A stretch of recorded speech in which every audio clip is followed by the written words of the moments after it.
What you just saw, ladies and gentlemen, was what this aircraft was designed to do best. That's right, spitting fire, not only through its engines but also through its guns. And standing apt to its name, the Spitfire was one of the most aesthetically pleasing British fighter aircraft designs of the Second World War. The Spitfire was designed as a short-range, high-speed interceptor by R.J. Mitchell, who was the chief designer at Supermarine Aviation Limited. The signature elliptical wing design of the Spitfire gave it the capability of achieving top speeds greater than those of contemporary fighter aircraft. There were 24 different variants of the Spitfire that were built during the course of its production, but primarily you can consider the Spitfires to be divided between two performance-based machines, one's powered by the original Merlin engines and the others powered by the more powerful Griffon engines. And it was the only British fighter to have been produced continuously throughout the war. So today we are going to look at one of the very popular variants out of those 24, which is the Mk.VIII variant, and Swing Wing Sing welcomes you to a complete build video of the Spitfire Mk.VIII. Sit back and enjoy the rest of the video. So if you've seen my unboxing video of the Spitfire, you'd remember that I had chosen the ARII 148 scale Supermarine Spitfire Mk.VIII kit, and I have decided to go ahead with the desert camouflage scheme, or the tropical camouflage scheme. If you haven't already seen the unboxing video and you would like to do so, I'll leave a link to the unboxing video in the description below and you can have a look at that. So as is the case with all other builds, I began the assembly by cutting the parts off the sprues and assembling the cockpit interior parts first. And here I ended up damaging the control column while cutting it out. Anyway, I fixed the control column later on off camera, and then I went ahead with some dry test fitting of the cockpit interior parts, and I was really surprised to see how well this fit goes, even though the kit is almost like 4 decades old.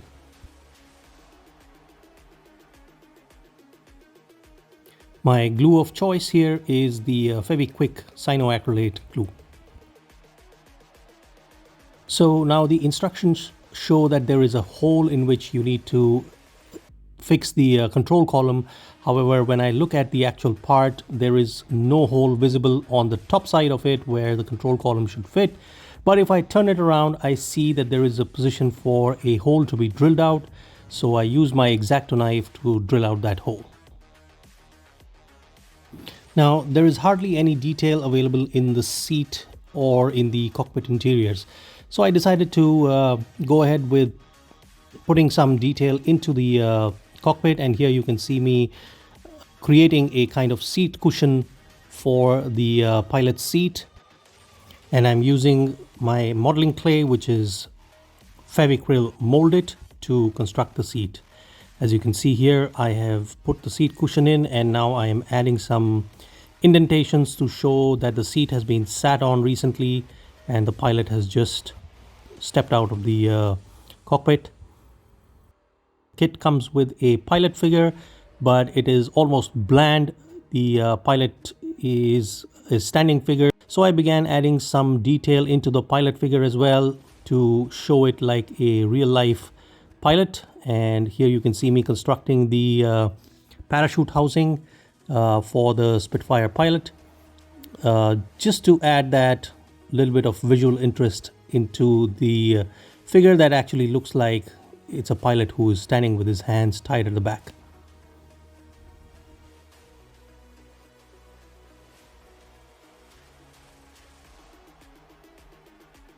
Right, and when I was satisfied with the construction, I began painting the pilot with Fevicryl turquoise blue. I similarly followed up the painting of the cockpit interiors, and this is Fevicryl sap green straight out of the bottle, thinned with water, being sprayed at about 30 psi onto the cockpit interiors. Followed up with using the same Fevicryl sap green to paint the cockpit interior walls. And while everything else was drying, I decided to paint up the parachute of the pilot and the life vest. So then it was time to detail the interiors of the cockpit walls, and I used various colors. Here you can see me using Fevicryl red to detail the switches and some other controls within the cockpit walls.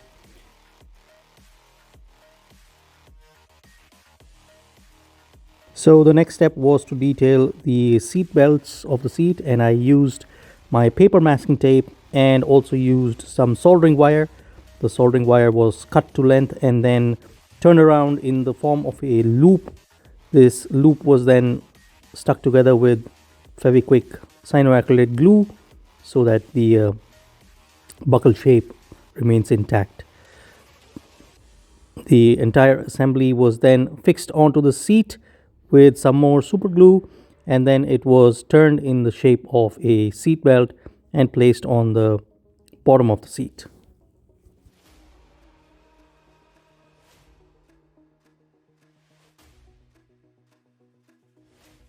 And a similar step was followed for constructing the shoulder harness of the pilot.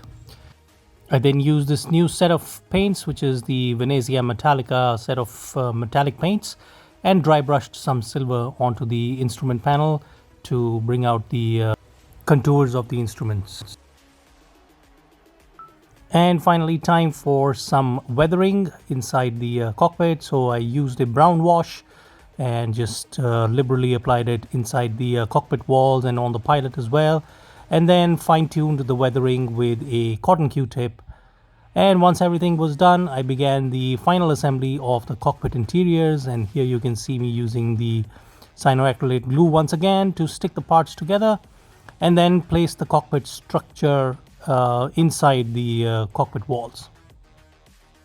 Now there are these two discs that actually hold the propeller together, and the rear disc with the divot in front fits into the front disc section like so, and basically it forms a kind of sandwich mechanism with the front section of the nose that holds the propeller. You have to keep checking the alignment so that the fit is absolutely snug, and once I was satisfied with that alignment, I then joined up the two fuselage halves together, and you can see that there are hardly any gaps. It's a perfect fit, something that is not expected from a kit that's almost 4 decades old.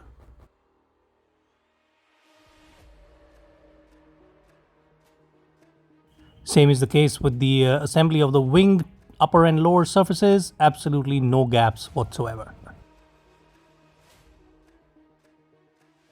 Right, so as you assemble the wings onto the fuselage, you see that there is a very little gap along the entire seam line that connects the wing root to the fuselage, and that gap would have to be addressed with some filler. And so the kit continues with its positive alignment story with these air filters or tropical air filters, and they align absolutely perfectly. Now, although the instructions are in Japanese, but they indicate that this bigger kind of filter that fits in the center of the fuselage and also the tail wheel assembly shown here in the circle are basically the ones used on the Australian Spitfire versions. But since I'm building the original British Spitfire versions, these two assemblies will be omitted, so I continued with that. I used a very special tool not mentioned in usual modeling videos to translate that Japanese into English, and that is Google Translate. Alright, so moving to the assembly of the wing root to the underside of the fuselage, you see that there is a little gap that is left there in the assembly, and this gap will have to be addressed. So I used Fevicryl molded, which is basically a 2-part epoxy putty, and I constructed a very thin layer of it and used it to cover up the lower section of the wing assembly to the fuselage, and basically, you know, with some water I then smoothed it out, and once it was dry I then sanded it smooth. I then used Fevicryl black to pre-shade the panel lines, and this is simply being pre-shaded with a brush. Alright, so time to paint the spinner. I simply used Fevicryl red and brush painted the spinner.